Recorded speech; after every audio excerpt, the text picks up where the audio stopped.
Steve. We covered FCR. This is the main part of our podcast. 88E, please.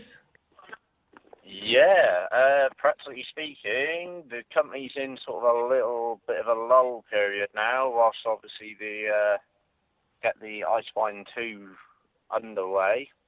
So obviously they'll be designing the oil rig and the drill and everything around what's known, work out the fracking fluid, and then they'll obviously do that sort of beginning of next year.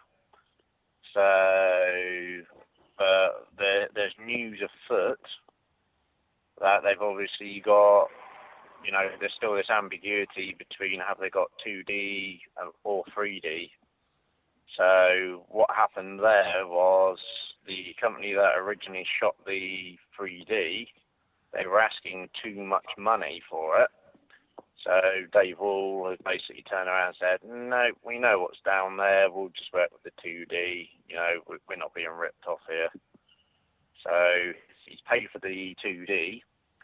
So the company, instead of paying for people, staff, services, the explosives that they used to work out the seismic data, by the time they've mobilised all that, paid all those wages to reshoot an area that they've already reshot, they'll be losing money.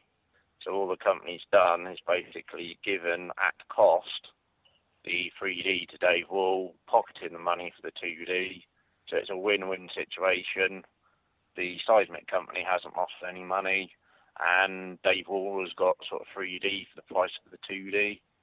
And then the surrounding areas, the 2D data has been done. So we're just sort of sitting back now and awaiting news from the interpretation of the 3D. And then on the back of that, it's a case of will there be a joint venture deal already in place? And will they have a look at potentially selling off some land in that sort of area? So, we'll sit back and await with bated breath the sort of next steps in the journey there. Yeah, you just look at the heightened activity. It was basically at the beginning of April, and obviously, well, I would imagine anyway, because of the lack of the news flow, people are going to drift away, aren't they? Yeah, but again, imagine if they turn around and say, we've identified a prospect, 1.6 billion barrels, a sister company's come in, 50-50, joint venture, free carry, they're paying for the drill. Now, there's another company I've been looking at that's got roughly the same sort of deal and scenario in place. Okay. And it's just massive. When you hear a news story like that, it's something to sort of sit up and pay attention, The other news flow from 880 is that they're going to be re-releasing sort of news, if you like. The old cut-even price, break-even price of the extraction of the oil from the shale play was around about $52. So with the permeability superhighway in play, obviously the cost is going to be a lot less. So they'll be re-releasing some sort of up-to-date figures on what the cost of the barrel of oil is for extraction. So that could be coming out very, very soon. And obviously with the interpretation of the 3D, that will obviously might mean there's a joint venture deal already signed, sealed and delivered in the background based upon facts and figures. So yes, the share price has drifted, as you said, but this could be the point in time where you might want to potentially be considering jumping in. Okay, so I'm talking about oil companies. I've been watching the launch, well, the IPO actually. They're in the Canadian market, SDX Energy, and they look very interesting to me. We did a Q&A with the management team, and they were quite open. And just when you mentioned the price of a barrel of oil, I think them guys can go down to $15. Obviously, oil, I don't think will ever hit that, but the well off the radar, SDX Energy, well off the radar. Yeah, I mean, effectively, the companies that previously owned the drill sites, they didn't have any money by way of capital expenditure. Yeah. So they haven't worked over the well holes. So basically, all this company's done is acquired the drill areas. They've gone in there and said, right, what can we do? How can we work over these drills? And they've obviously had a look at the drills, and they can basically just put a little choke collar on the wells and then use sort of other techniques. So they're going to be due a re-rate very, very soon on the basis of they can potentially double the amount of oil coming out of the well now. Yeah, the production. So again, twice as much profitability. And by using different techniques, they can actually work over the well holes, the bore holes. And what that means in the grand scheme of things is they'll actually have a lot more recoverable oil. So their oil reserves are going to be potentially up to sort of 2.5, 3 times greater than what they currently are, just on the basis of the workovers. So effectively, they're going to be adding sort of 4 to 5 times the value of the company. Yeah, just by, definitely. Very, capital expenditure doesn't really come into the equation with working over a rig. It is simply a case of they go in there. It's almost like squeezing the end of a hose pipe. You build up a bit more pressure, more fluid comes out the end of the hose pipe, and that's all they're doing. So very good CEOs on board, loads of experience across the board with them all. So very prudent CEO management, excellent sort of way to do the business, really. It's almost like saying your car does 30 miles per gallon. Hey, let's see your fuel tank, and it's like, oh, your fuel tank at the minute's got 20 litres in it. How was about I give you another 10 litres, and then we'll get it up to 70 miles per gallon. So it's adding value in more ways than one. Definitely. You look at the market cap as well. The market cap's just over 70 million, and also Circle Oil. That I won't go into detail, but they're trying to sell some assets, and SDX Energy are right near them. Can I just bring in Highland Resources? Speaking of, since we're on the oil and gas trail, before we move on, you highlighted them at 15 pence. Good shout, may I add? Are you still watching them? Yeah. Of course, I'm still watching them. Still involved with the company, and they've had a massive deal sort of signed, sealed, and delivered with one of the sort of top companies, and obviously the share price has gone to sort of 75p. It came back down to the 50p area. A lot of consolidation around that sort of area, and the share price has bounced accordingly from that sort of level.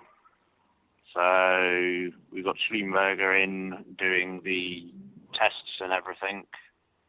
So hopefully within the next sort of month or two, we'll hear back that the technology works. And, but reading between the lines, obviously they would have done some sort of lab tests, computer modelling, etc., etc. So I think we know, as well as Schlumberger know, that it's going to be good. So happy to have got in at the right sort of point in time in the journey. And then obviously patent news, that will drop as and when.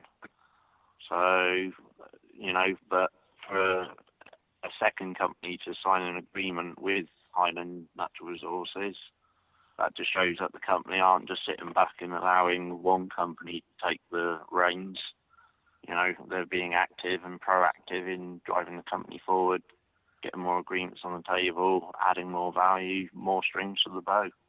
Yeah, like you said, they've definitely done the theory. Now they're doing the practical, and hopefully we're hoping to interview them in June hoping to interview him this month, but won't go too deep into that story. But you know yourself, the amount of wells that are involved, and also the package, the remuneration they get back if this technology works. This is definitely, HNR is definitely interesting one to watch. Just off the top of my head, for instance, the fracking wells and the technology that it could be utilised for, based in just America only. Yeah. So we're not talking about the world, just American soil only. It's an $80 billion a year contract. You know, that's how big the industry is. Now, the agreement that they've got in place is basically they want to take between 20 and 30% of the cost of the additional extraction. Yeah. Now, they're on about extracting, you know, for a good sort of 1.5 to 2 years per well. So if you take Eagleford at the top of their sort of spike, they were producing 320,000 barrels. So if you take 20% of that, you know, you're going to be talking 6,400 barrels just on the Eagleford area. Now, that is per day. So if you all of a sudden start talking, like in today's money with the price of oil being around about $50 per barrel, you're all of a sudden talking about, you know, hundreds of millions of US dollars flying into the bank account week on week, month on month. And that's just a very small proportion of what Schlumberger will be doing. So, you know, if you talk about worldwide, if the patent's granted, then literally overnight you're talking about a multi-billion dollar company. So, you know, massive and massive potential. I would be surprised if that, you know, Schlumberger don't actually buy the patents fully off the people involved. So it would just be, you know, either way, the share price upon that news, as and when and if that news drops, it's going to be, you know, bigger than anything or anyone could ever have imagined. So the Americans, you look at the American market as well, they've definitely got their eye on Highland Resources, because you can see that. Just to touch on another oil and gas company, just before we go into the mining section, if you don't mind. Canadian Overseas Petroleum, COPL, Steve, you've been talking about? Yep. Basically, I've been in touch with the management. We're having a nice conversation the other day, and I've been in touch with Exxon. Basically, they've got a massive resource in a well-known sort of play area, and the well's going to be drilled end of this year, going into next year. The area's already been extensively mapped and fully defined with the 3D seismics. Yeah. So it's relatively low cost. It's relatively sort of higher chance of success than a lot of other sort of areas. And if you obviously go away and do your research, the area that they're drilling off Liberia is basically a well-known area for oil resource. So hopefully I'm going to be doing what I did for 880. I might be able to obviously get hold of some further information and data, and, you know, fingers crossed I'll be able to interpret what's what and what's not, and hopefully we'll be following their news story. Again, it's going to be a good sort of 4 or 5 months earliest that they're going to do the drill. So, you know, it's definitely one to watch, definitely one to keep on the lookout list. And hopefully I can gain and gather some more information from COPL and, fingers crossed, from Exxon. Well, we're in talks with the management team ourselves, and what we would say to anybody listening to this today, we're going to do a Q&A with them hopefully next week. So if people keep sending the questions, that'd be really good, for shareholders, so they can get to the management team. But yeah, definitely. And if people want to sort of fire questions either via yourself, LSE Share Talk, or fire the questions over to me, I can obviously forward them on, and we can work together with the company and do some good PR and coverage for them. It's definitely because when you say they're in bed with ExxonMobil, basically COPL holds 17% working interest in block LB13, like you say, Liberia. But ExxonMobil, the operators, holds 83% working interest. So they're definitely next to a big company there. They're in bed with a big company. Yeah, definitely. And COPL have got basically a carry. You said they're the 17%.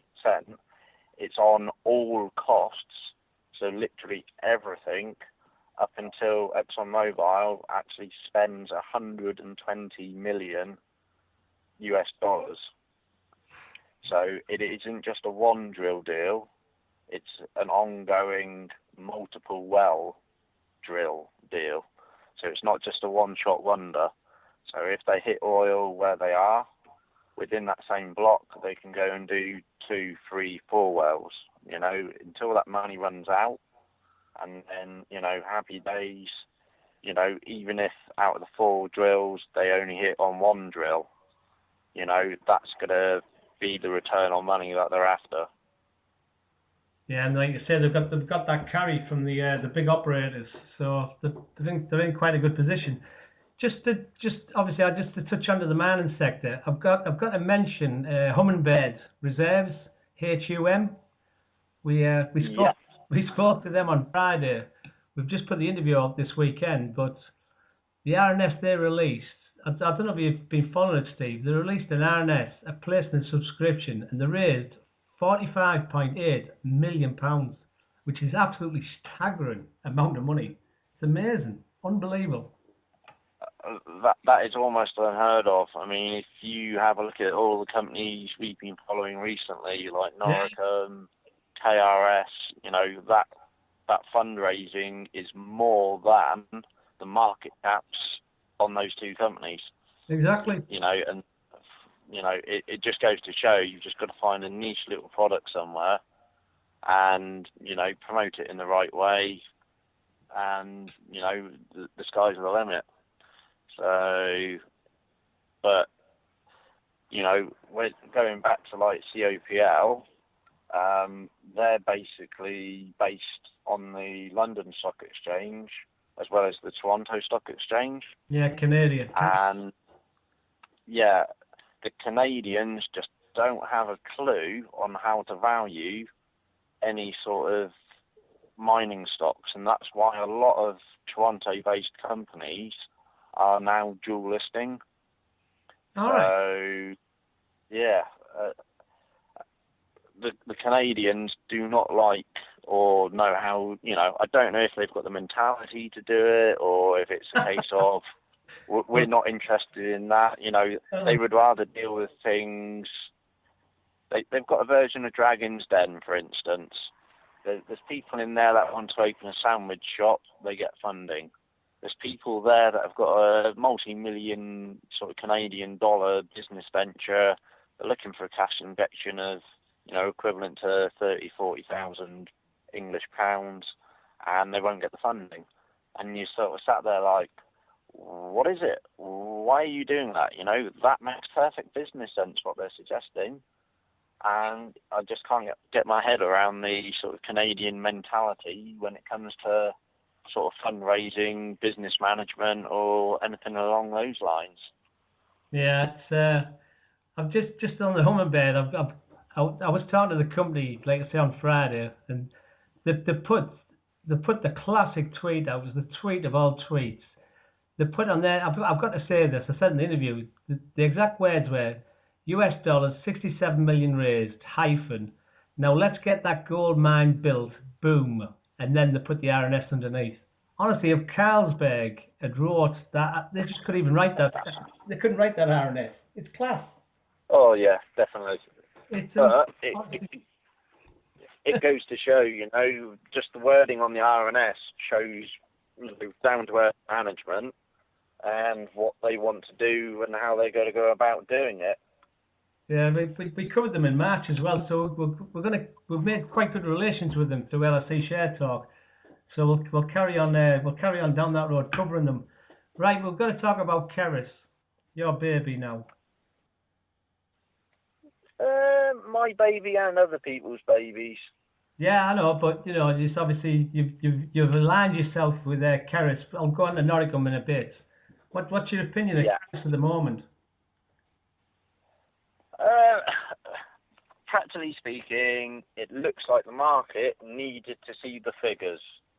Now, Dave Reeves, as we know, is a good guy, brilliant CEO, brilliant manager, and they put a tweet out recently saying, hey, we're looking at, an old friend here underground, and by the looks of it, they're looking to start up another tribute mine. So there's good news flow in the way. They obviously did the fundraising for the 1.25 million. So it looks like Prince of Wales mine news will be due soon on how they're going to work over the mine. So fingers crossed that'll be up and running by year end. What I will say to everyone is with Keris, it's a solid company, solid assets, brilliant working agreements, nice cheap capital expenditure, so there's no need to worry about funding. It's so solid, it's almost should be like a FTSE 100 index company. It will take time. Patience is required. Okay, NMG? Yeah, Noricum Gold. Let's just say they're at the start of the journey. The share price has been bouncing between sort of spot 1.5 and spot sort of 2.21, that sort of area. And they released an RNS a short while back saying that they're progressing with the drilling.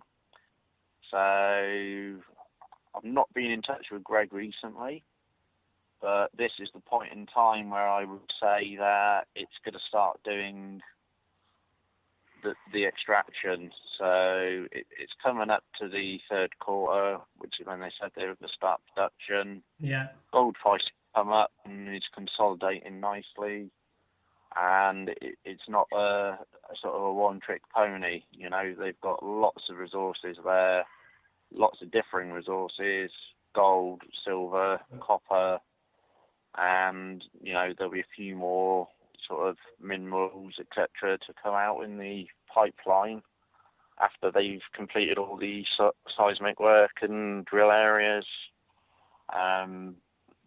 Core samples. Then they've got the IP machine that they're going to shoot down to sort of 400 meters.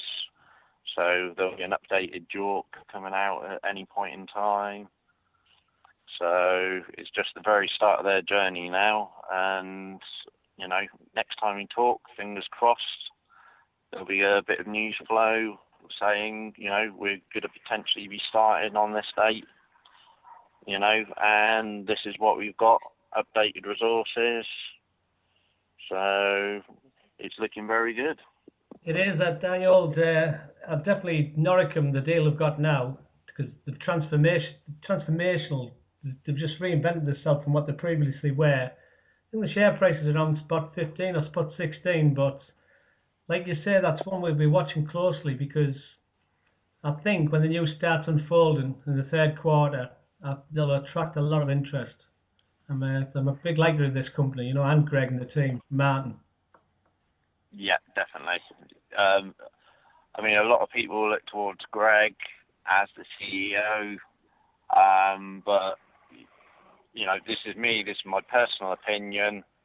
Greg's good at running the company, but as I say to everyone all the time, do your research. Now, his second-hand man, Martin, has been in that area for so long Yeah. It's it's almost a no-brainer to sort of follow him. Being in the area, he knows the area. He used to work for a previous company, working there, and he left that big company on massive sort of pay scale there to pursue this area in this region, working with the people he knows to obviously, get through this mining resource that they've got there. So, it's an absolute massive resource area. It's been well explored as well. It's been by the Russians and everything. Just to push on, Steve. GGP, Gretland Gold. Gretland Gold. In bed with Metal Tiger by the sounds of it. Well, I did an interview I think I did it on Thursday. Gervais Headley from Australia and Paul Johnson of Metal Tiger. Gervais is in Australia. Yeah. Paul was in Spain. You try doing that on Skype, I'll tell you. But anyway, joking aside, Gretland Gold, they've gone up from about spot 9, they've hit the spot 30 marker, give and take, just over that. But just looking at just the interviews and everything else, they look like they've really got some exciting stuff coming up in Australia. The Bromwich drill is commencing soon. They've got 4 main targets for nickel, sulfide. Yeah.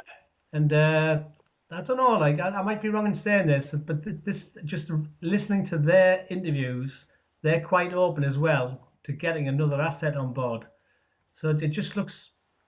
What's your views anyway? Sorry, what's your views? My view, anything to do with PJ at the moment, Metal Tiger, anything surrounding their companies, they do so much due diligence, and there's people working behind the background that not a lot of people know about. Yeah. And they sit there and they've all got to be happy with what it's doing. Anything that they do, anything they touch, literally turns to gold.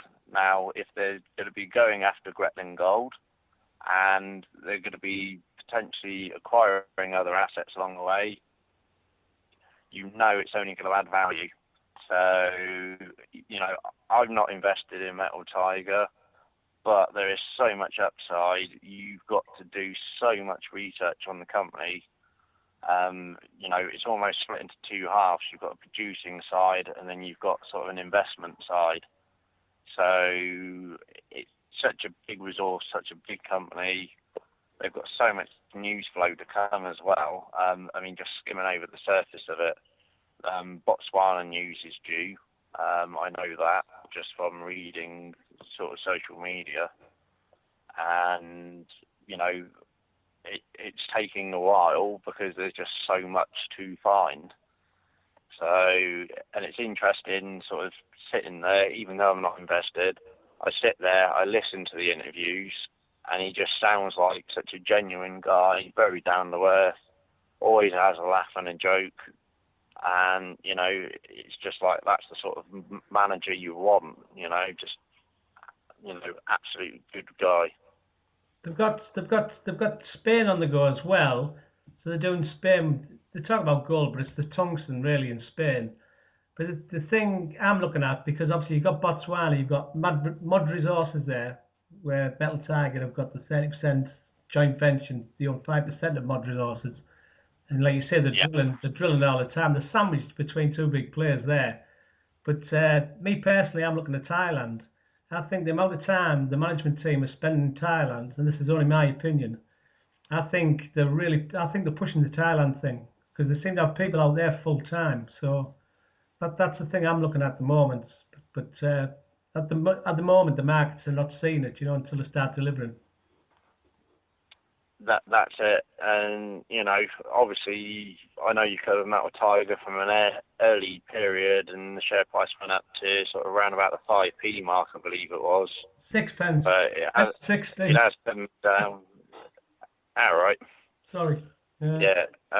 It's come down and consolidated nicely. True. But the company's moving forward at the same time that the share price is coming down. So it's going to be due a bounce soon. If I knew enough about the company and the potential it has, it'll put a lot of other sort of mid-tier companies to shame by the sounds of what the potential there is. So, it will be interesting to see how it plays out and what happens with it going forward. I think 2016-17, I think is going to be very interesting for them, because I have covered the company a lot, and obviously the trading arm, the golden tickets, the Willy Wonka golden tickets. I think they invested about £1 million in various companies. The list is quite intense. I think that portfolio is up to about 4 million now. So this is just on the side, away from everything. So people don't see it. They're a very complex. Yeah. They just got into Ireland with 2 companies. So obviously the list is they're definitely interesting. That's for sure. Well, Red Rock Resources, they're in with Red Rock Resources now, as you know. They're going to have the show on the 21st in London, for Gretland Gold. So you'll have Andrew Bell there, who's obviously on the board of Gretland Gold. And like you said, the list of the companies these guys are investing in: Kibo Mining, just Goldstone Resources, Ariana. It goes on. Honestly, it just goes on. ECR Minerals, Mod, just a long list. But can I just mention? I've got to mention Dave Archer, Steve, from Savannah Resources, SAV. Okay. I did an interview with him this week, and that's another company that's well under the radar. I think they were two spot something when I spoke to them the last time. I think they're about just over 3p, and they've just gone into Finland for lithium. So it seems a lot of these mining companies now, they're starting to go that way. For the electric vehicle manufacturers, everything's going that way. So there's a lot of companies starting to go that way. Yeah, all you got to do is have a look to the sort of the Far East, and they're buying up so much sort of things towards energy. And when I say energy, I'm on about like energy storage units. Yeah. So it'll be things like mobile phones, batteries. Yeah. Batteries. Car batteries. All of these wind turbines, solar panels, etc. They're now starting to store the energy better from them, instead of putting it through the grid and it not being used overnight, for instance. They're basically setting up massive banks of batteries. Yeah, for sure. So, there's going to be, I think that's going to be sort of one of the next revolutions, if you like. You've obviously got Tesla that's buying up literally everything on the market. Yeah. To do with batteries, energy recovery systems, energy storage systems.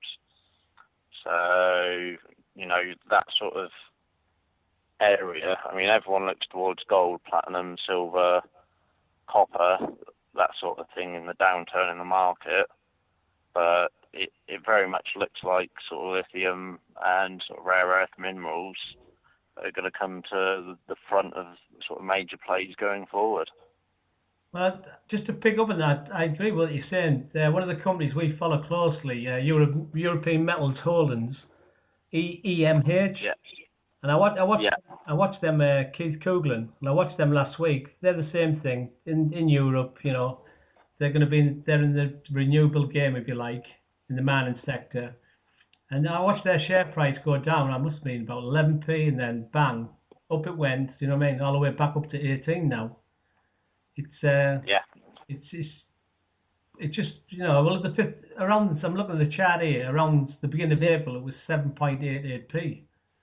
And it's just, I think what I'm trying to say is, I think people are picking up on this now. They're actually seeing the turn. These rare earth companies. Yeah.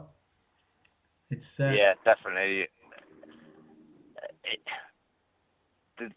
If you have a look at the markets and the way they are, everyone's now got a mobile phone. Yeah. Everyone's got a laptop. Everyone's got an iPad. Everyone is utilising batteries. our sort of energy consumption around the world now is higher than it's ever been and higher than it ever will be.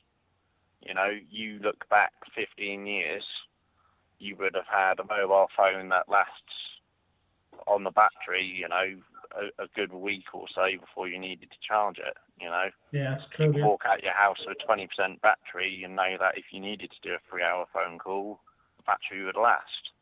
Nowadays, I see people going into work with a phone charger in their hand. I see them getting in the car, they plug the phone charger in. You know, everything now has got to a point where it's almost silly. You know, you're just constantly having to charge your phone, your laptop, your iPad, everything. You know, battery sizes are coming smaller.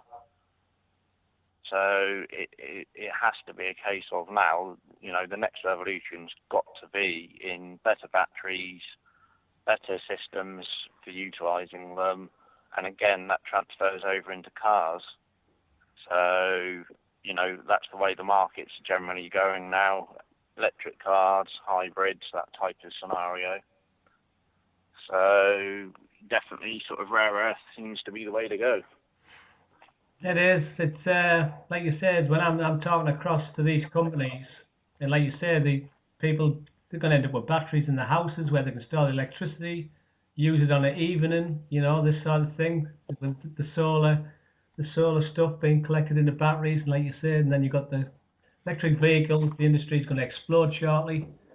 It's definitely changing. You can see it in front of us. It's definitely going that way.